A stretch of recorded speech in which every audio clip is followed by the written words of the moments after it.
여러분은 요즘 뭔가 기대하고 기다리는 것이 있습니까? 뭘 기대하고 있습니까?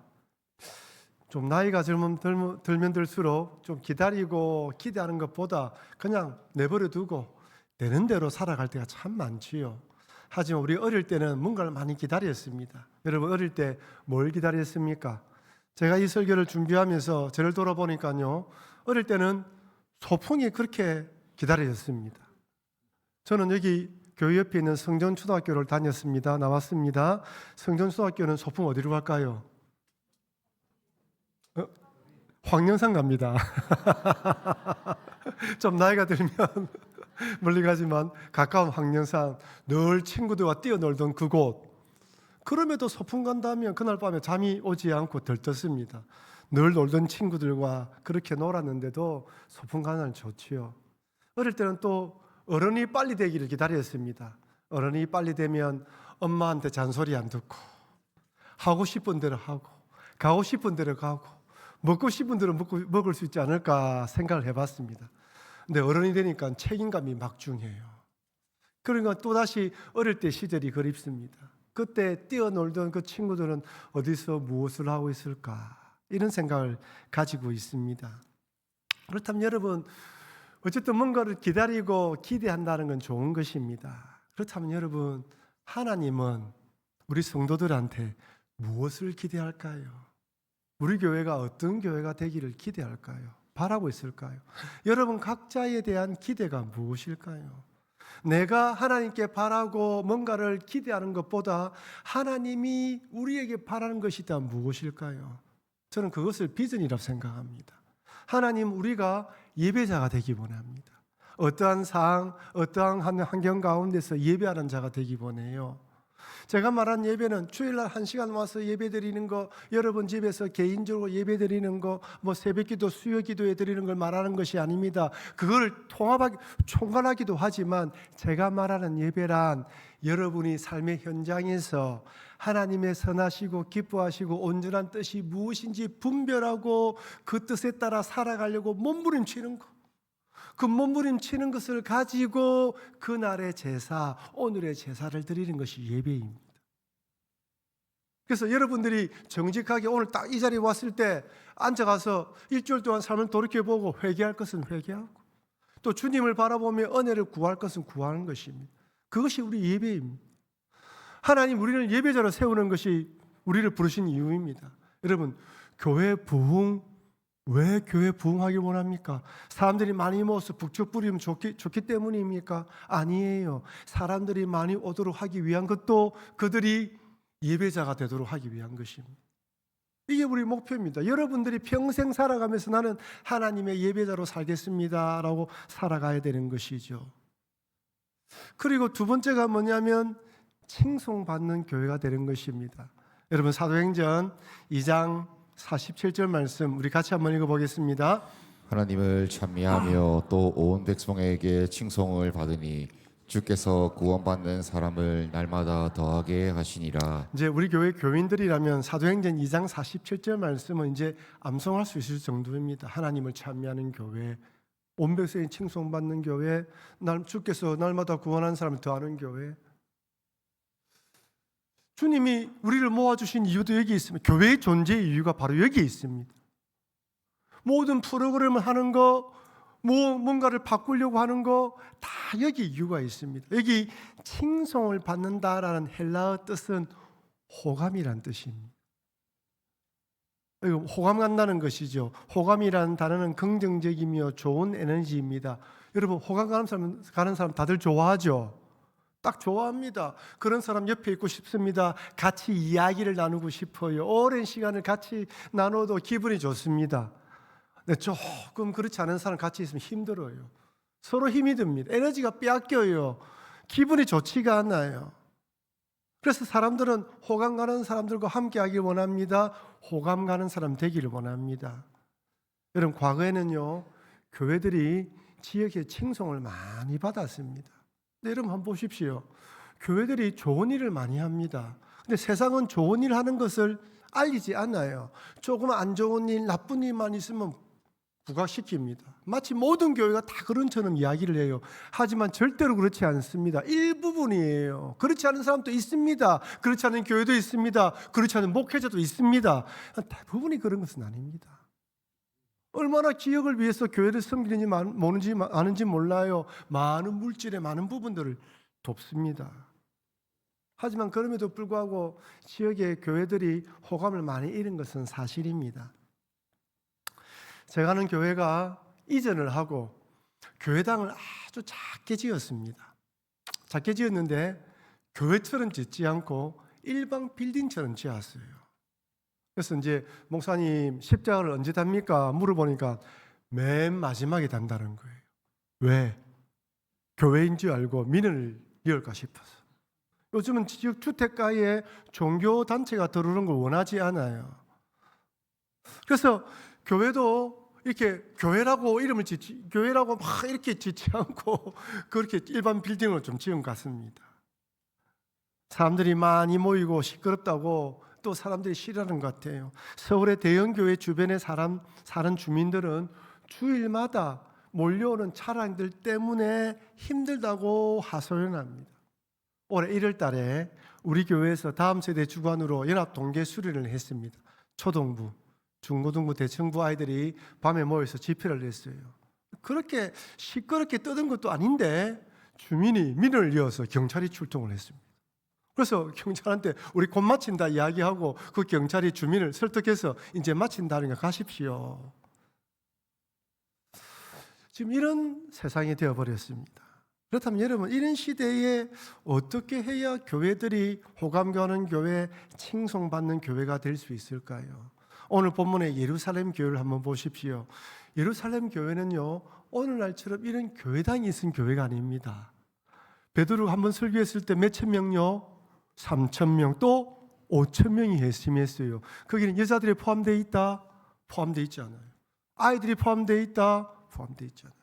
얼마나 많은 사람들이 회심인지 몰라요. 그 사람들이 한 곳에 모여서 예배드릴 공간이 없습니다. 그래서 학자들은 예루살렘 성전의 큰 그 뜰에서 모이지 않았을까. 그리고 모이고 난 뒤에 흩어져서 성도들의 집에 모여서 소그룹 나눔을 가졌다는 것입니다.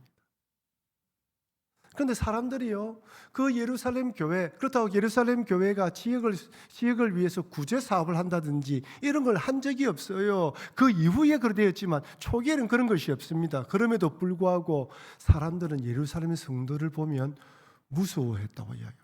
두려워했다고 이야기를 합니다. 그 두려움이 뭐라고요? 무섭다. 저 사람 이상한 사람들이다. 좀 이상한 사람들, 이런 개념이 아니에요. 경외심을 가진다. 존경심을 가진다는 뜻입니다. 그리고 그 경외심이 칭송으로 연결되었고 호감이 가는 교회, 관심이 가는 교회가 되었습니다. 과연 예루살렘 교회는 어떤 교회이기 때문에 그런 관심, 호감이 가는 교회였을까요? 한 세 가지로 살펴볼 수 있습니다. 첫째는 기사와 표적이 일어났습니다. 사도행전 2장 43절 말씀을 우리 같이 한번 읽어보겠습니다. 사람마다 두려워하는데 사도들로 말미암아 기사와 표적이 많이 나타나니. 기사와 표적이 많이 나타났습니다. 여기 기사로 번역된 헬라어는 놀라움과 경탄을 자아내는 초자연적인 현상을 말하는 거예요. 병자가 낫고 귀신이 도망가고 이런 일들이 일어난 것이죠. 표적이라는 것은 어떤 사실을 증명하는 사인이나 이정표입니다. 뭘 증명하는 것입니까? 예수님의 이름으로. 예수님이 십자가 달려 돌아가셨지만 능력이 있다는 것이 그대로 증명이 되었습니다. 사도행전 3장에서 베드로와 요한이 성전에 올라갈 때 안전뱅이를 예수님의 이름으로 일으킵니다. 이때 베드로가 이렇게 선포합니다. 사도행전 3장 6절입니다. 우리 같이 한번 읽어보겠습니다. 베드로가 이르되 은과 금은 내게 없거니와 내게 있는 이것을 내게 주노니 나사렛 예수 그리스도의 이름으로 일어나 걸으라 하고. 여러분, 사도행전 3장, 사도행전을 읽을 때 우리가 주의 깊게 읽어야 되는 것은 사복음서에서 나타났던 예수님의 능력이 누구에게로? 사도들에게, 제자들에게 나타났다는 거예요. 누구 이름으로? 예수님의 이름으로. 이 부분에 주목해야 돼요. 지금 사복음서에는 예수님이 살아 계셨습니다. 그리고 그때 예수님이 돌아가시고 부활하시는 것을 끝이 납니다. 사람들은 예수님이 죽었다라고 믿었어요. 이제 예수님 죽었으니 끝났다고 생각했습니다.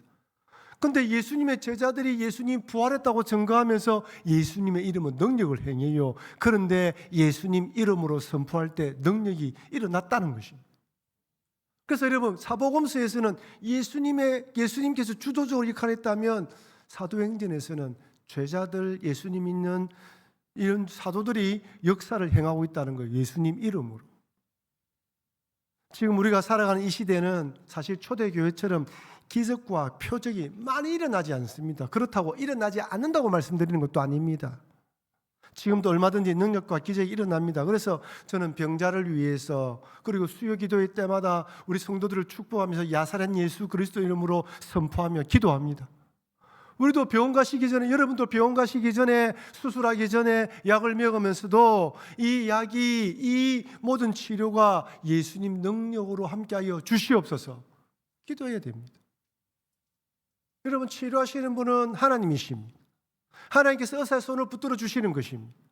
그 약을 통하여 치료하시는 것입니다. 그렇다면 초대교회 당시에는 왜 이런 이적과 기사의 능력이 많이 일어나는 것일까요? 왜 그렇습니까? 그것은 성령께서 강력하게 역사하실 때예요. 그리고 교회가 막 세워질 때입니다. 그때는 성경이 없었습니다.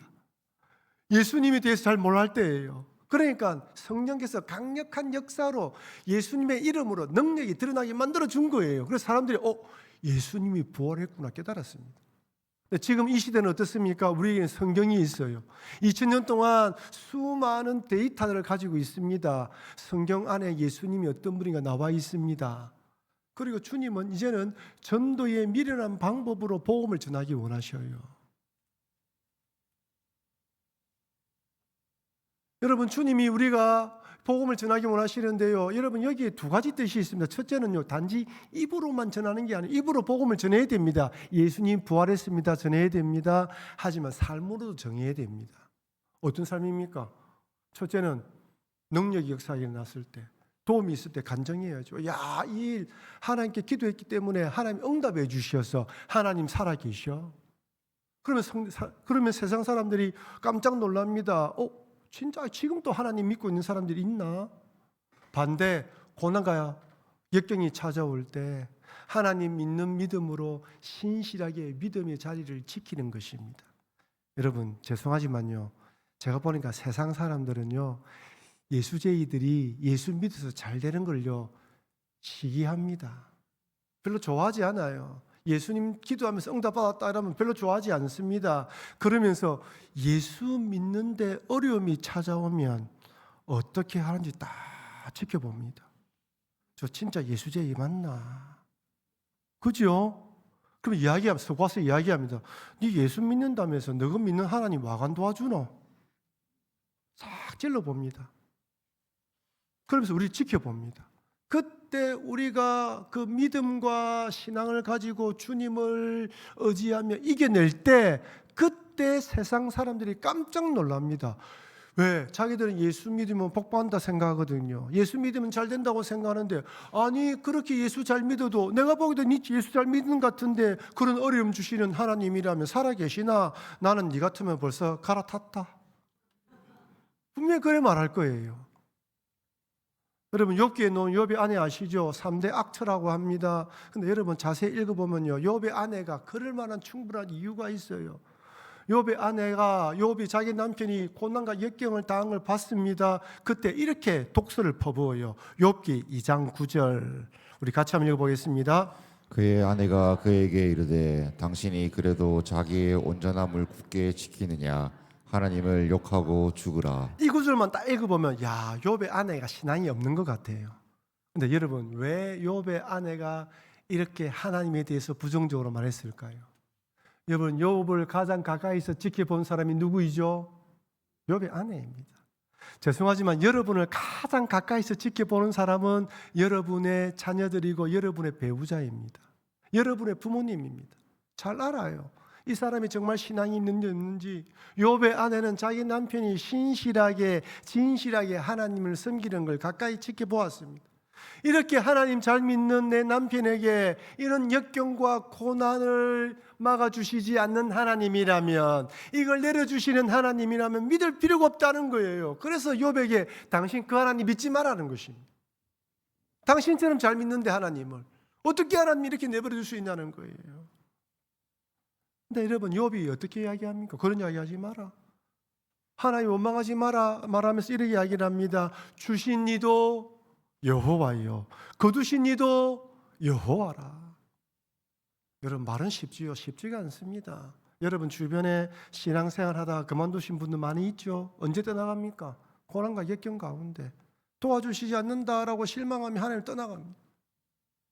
근데요, 우리가 그런 가운데 이런 믿음으로 주신 자도 여호와요, 취하신 자도 여호와라는 고백으로 주님께 나아가면요, 세상 사람들이 깜짝 놀랍니다. 어떻게 저런 믿음을 가졌을까? 같이 신앙생활하는 우리들도 그 사람을 보면서 경외심을 가집니다. 저 사람이 참된 믿음이 있는 사람이에요. 우리도 저 사람을 따라가야 돼. 그러나 여러분, 기적과 초대교회는 기적과 역사가 많이 일어났습니다. 하지만 오늘날 이 시대는 성경이 있고 또 복음이 주어지기 때문에 우리는 우리의 삶으로 사람들에게 하나님의 살아계심을 전함으로 그들이 깜짝 놀라게 만들어야 됩니다. 쉽다 어렵다? 어렵습니다. 그래서 기도가 필요한 거예요. 목표를 삼고 달려가는 것이죠. 첫 번째는 뭐라고요? 기적과 이사가 많이 일어났습니다. 이적이 많이 일어났습니다. 두 번째는요, 따라합시다. 베풀고 나누는 삶을 삽시다. 사도행전 2장 44절 45절 말씀을 같이 읽겠습니다. 믿는 사람이 다 함께 있어 모든 물건을 서로 통용하고 또 재산과 소유를 팔아 각 사람의 필요를 따라 나눠주며. 참, 이 구절을 읽어보면 대단합니다. 그죠? 얼마나 많은 사람들이 얼마나 많은 금액을, 얼마나 많은 사람들이 같이 동참했는지는 모릅니다. 그런데 숫자가 많은 것 같아요. 지금 교회가 가지고 있는 모습보다 더 많은 것 같습니다. 학자들은 왜 이렇게 이들이 자기 재산을 팔았을까 궁금해서 하시는 말씀이 급진적 종말론을 믿었기 때문이라고 이야기합니다. 그 말이 뭐냐? 내 시대에 예수님이 오신다. 예수님 재림하시면 이 물질 뭐가 필요하냐? 차라리 좋은 일 쓰자라고 생각하고 썼다는 것입니다. 여기서 중요한 것은요, 주님의 재림, 즉 예수님께서 다시 오실 것을 믿고 하나님 바라보며 자신의 것을 나눴다는 거예요. 여러분, 그때나 지금이나 돈이 최고인 세상입니다. 지금은 돈이 최고인 것이 아니라 그때도 마찬가지예요. 그래서 우리는 그때는 우리보다 신앙이 더 좋았고 급진적인 종말을 가지기 때문에 우리가 다르다고 생각하면 안 됩니다. 그들이 그런 믿음을 가지고 들었다는 것에 우리가 방점을 줘야 되는 것이죠. 여러분, 제가 말씀드렸지만 어느 시대든 사람들은 돈에 목숨을 겁니다. 돈을 소중하게 생각합니다. 지금도 돈 때문에 부부관계가, 돈 때문에 부모 자식 관계가, 돈 때문에 형제 자매가 싸웁니다. 모든 이거 돈이에요. 돈을 소중하게 생각합니다. 2019년에 한 단체에서 학생들에게 이런 설문조사를 했습니다. 아마 지금 조사를 해도 수치가 높을 것이라 생각합니다. 돈 10억을 위해서라면 감옥에 가겠나? 돈 10억입니다. 초등학생 23%, 중학생 42%, 고등학생 57%입니다. 돈 10억 준다면 내 감옥 가겠습니다. 어느 분이 한 청년에게 예수님 믿어야 구원을 받는다고 복음을 전하자 그 청년이 정중하게 자신은 신사임당을 믿습니다. 웃는 분은 아시는 분이고 못 웃는 분은 모르시는, 신사임당 누구죠? 5만 원 그래. 무슨 말인가? 나는 돈을 믿는다는 거예요. 여러분, 돈은 도구이지 믿음의 대상이 아닙니다. 우린 그래 알고 있습니다. 그래도 인간은 돈을 신의 자리에 올려놓았습니다. 이젠 사람이 돈을 쓰는 것이 아니라 돈이 사람을 부립니다. 예수님 당시에도 만문이 하나님 자리를 찬탈했습니다. 그때나 지금이나 별반 다르지 않습니다. 이런 세상에 살아가기에 우리 그리스도인들은 우리가 주인, 우리가 섬기는 분이 하나님임을 믿고, 그 다음에 어려운 이웃과 우리 교회 안에 필요한 성도들을 구제하고 선행을 해라는 것입니다. 그렇다고 제가 여러분들에게 내일 다음 주 당장 진분서를 가져오십시오, 통장에 돈을 찾아오라는 것이 아닙니다. 여러분의 형편에 따라서 여러분이 할 수 있는 만큼 믿는 성도들을 우선으로 하고 그 다음에 이웃들을 돌아보자는 것이죠. 하나님께서 내 모든 걸 주셨다라는 믿음을 가지고 내 가진 물질의 일부분을 가지고 돕고 섬기는 삶을 살자는 것입니다. 그럴 때 세상 사람들이 이야기를 하는 것입니다. 아, 돈이 전부라고 하는 세상 가운데에 정말 그렇게 믿음으로 살아가는구나. 여러분, 우리 교회에서 후원하는 선교사님들이 있고 우리 교회가 후원하는 미자립 교회가 있습니다. 제가 목사이다 보니까 여러 군데서 도움을 요청하는 전화도 보내받고 서류도 많이 받습니다. 다 도와줄 수가 없습니다. 그래서 저는 최소한 우리 교회가 후원하는 선교사님이나 우리 교회가 후원하는 미자립 교회에 어려움이 있으면 작은 금액이라도 조금 도와드리려고 애를 씁니다.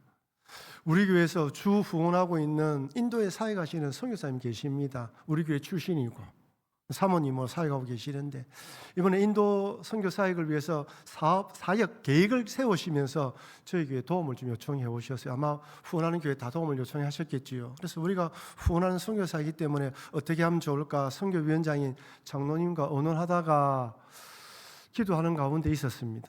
그런데 한 성도님께서 저를 찾아오셔서 저에게 하나님의 선한 뜻을 위해서 이 물질을 사용하면 좋겠다라고 찾아오신 거예요. 마침 딱 그분이 떠올랐습니다. 그래서 제가 그분에게 연결시켜 드렸습니다. 이 선교사님 이런 사역을 하시려고 하는데 도움이 필요합니다.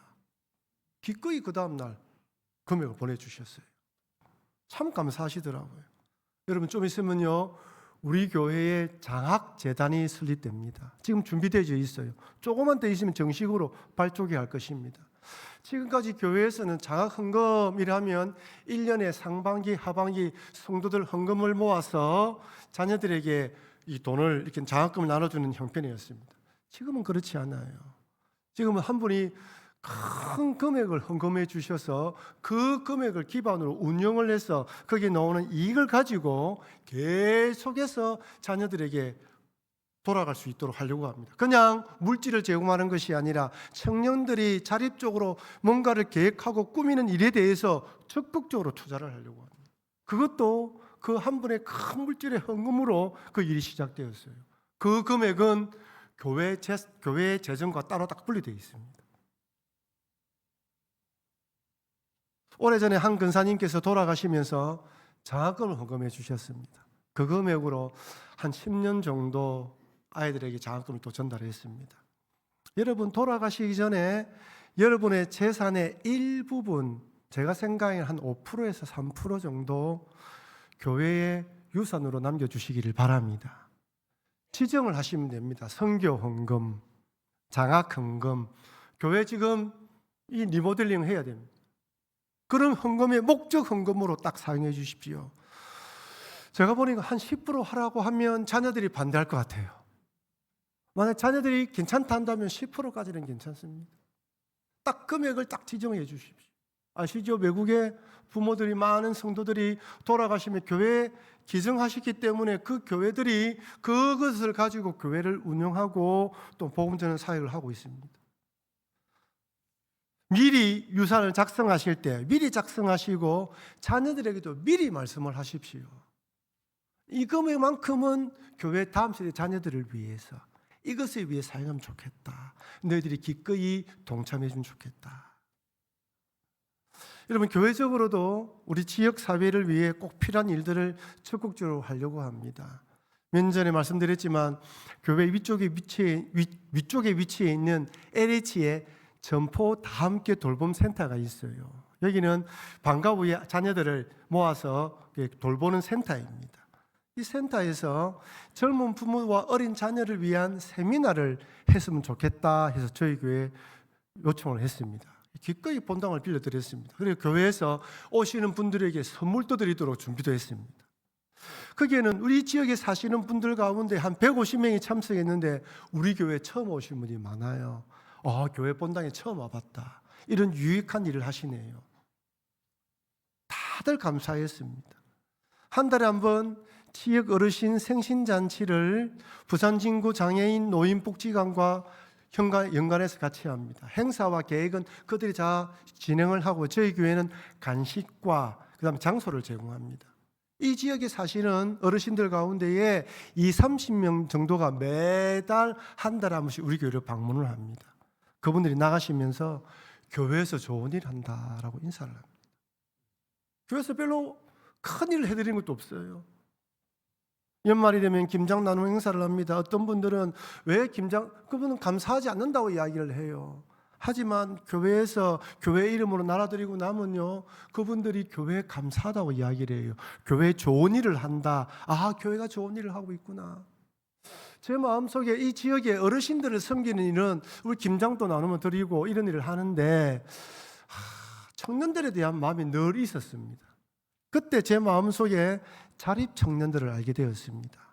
자립청년들은요, 고아원에 어릴 때 보육시설에 자라다가 만 18세가 되면 국가에서 500만 원 정착지원금을 받고 독립을 해야 됩니다. 여러분, 500만 원 가지고 월세 얻으면 끝이에요. 그리고 열심히 일을 해서 새끼 먹어야 되고 또 자기 앞날을 살아가야 됩니다. 시작이 힘든 거예요. 마침 알게 된 간사님을 통하여 어떻게 도와주면 됩니까? 가장 필요한 것이 밀키트. 한 끼 음식 해먹는 거. 그래서 작년 우리 추수감사절 달에 목장들에게 후원을 받아서 20여 명의 청년들에게 밀키트짜리 한 세트가 10만 원이에요. 보내드렸습니다. 그리고 올해 부활절에도 부활 헌금의 10% 정도 금액을 그 자립 청년들에게 보내드렸습니다. 그 청년들이 부산 북교에서 보내주는 이 밀키트라는 걸 알고 교회에 대한 감사한 마음을 가지지 않을까요? 어쨌든 교회가 좀 더 재정이 허락한다면 좀 더 많은 선한 일들을 베풀어서 꼭 필요한 사역들을 베푼다면 지역사회에 이 부산 북교회가 좋은 일을 한다라고 칭찬하지 않을까요? 그래서 여러분 개인적으로 구제가 선행 일을 하시고 교회적으로도 이런 일을 많이 할 수 있도록 기도하시고 협력해 주시면 감사하겠습니다. 마지막 세 번째로 서로 돌보는 공동체였습니다. 예루살렘 교회는 서로 돌보는 공동체였어요. 사도행전 2장 46절 우리 같이 한 번 더 읽어보도록 하겠습니다. 날마다 마음을 같이하여 성전에 모이기를 힘쓰고 집에서 떡을 떼며 기쁨과 순전한 마음으로 음식을 먹고. 날마다 마음을 같이하여. 여러분 얼마나 좋은 마음일까요? 모이기를 기쁜 거예요. 교회에 가서 모이자, 목장 모임 기쁘다, 함께 모이자. 날마다 마음을 같이하게 좋아요. 예수 그리스도를 믿는 마음으로. 집에서 떡을 뗍니다. 집을 공풀하는 사람도 와서 먹는 사람도 기뻐하게 먹습니다. 중요한 단어가 기쁨과 순전한 마음이에요. 여러분 교회는 기쁨이 넘쳐야 됩니다. 교회는 은혜가 넘쳐야 됩니다. 목사가 제일 중요하게 생각하는 교회 안에 기쁨과 은혜가 넘치게 하는 것입니다. 은혜와 기쁨이 넘치면 무엇을 해도 기뻐요. 기쁨과 은혜가 사라지면 무엇을 해도 다툼입니다. 어떤 일도 할 수가 없어요. 제일 중요한 게 기쁨과 순전한 마음입니다. 예루살렘 교회 성도들은 모여서 예배드리고 흩어져서 목장 모임 나누면서 서로 마음을 나누었습니다. 여러분 최근에 언제 기뻐하셨습니까? 친구들과 만나서 밥 한 끼 먹는 거 기쁘죠? 좋은 교제 나누는 거 기쁘죠? 그런 기쁨도 있습니다. 없다는 말이 아닙니다. 기쁨은 그런 기쁨도 있어야 됩니다. 근데 영적인 기쁨은요, 교회 안에서만 있을 수 있어요. 목장에서 목장 모임을 나누고 서로 위해서 기도해 줄 때 나의 기도 제목을 알고 서로 기도해 주는 사람이 있을 때 든든합니다.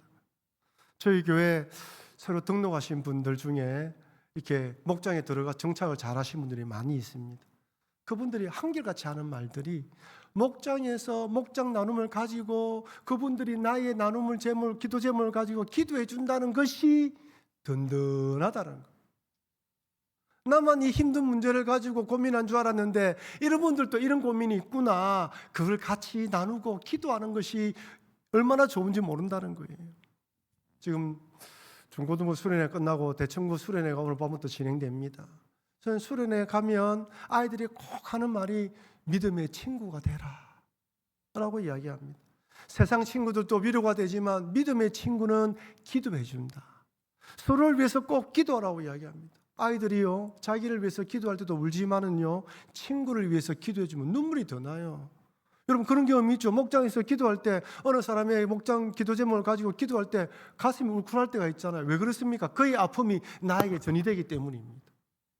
여러분 우리는 영적 사람들입니다.